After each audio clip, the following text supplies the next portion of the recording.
Salut les JJ. Aujourd'hui on voit le juge arbitre ou le juge arbitre jeune, son rôle et son matériel. Mais avant, si tu aimes la vidéo, n'oublie pas de liker. Je te rappelle également que dans les liens qui se trouvent sous la vidéo, il y a tous les éléments pour accéder à notre site internet réservé exclusivement à l'arbitrage du handball et d'autres liens pour te permettre à progresser. Allez, sans plus attendre, c'est parti. Concernant les missions de l'arbitre, tu dois veiller à la régularité et au bon déroulement d'une rencontre. On fait en sorte que tout le monde prenne du plaisir. Tu dois t'assurer au mieux le respect des règles.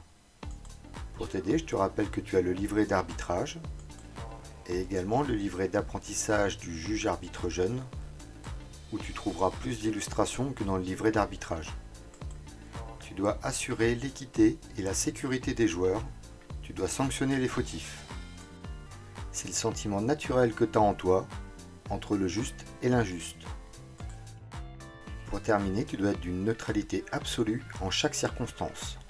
Ce n'est pas parce qu'un joueur peut t'énerver que tu dois le sanctionner plus, et inversement, si tu trouves un joueur sympathique, il ne faut pas lui faire plus de tolérance.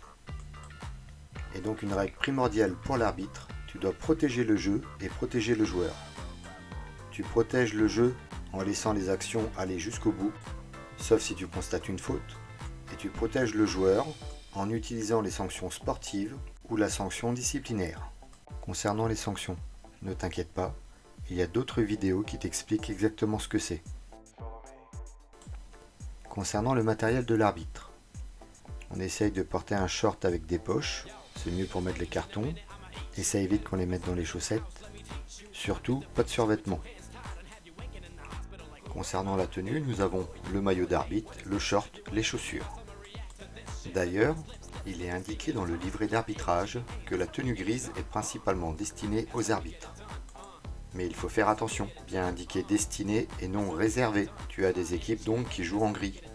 Je t'invite de te rapprocher de ton club pour voir s'ils ne peuvent pas t'offrir une tenue. Il y a un large choix sur internet.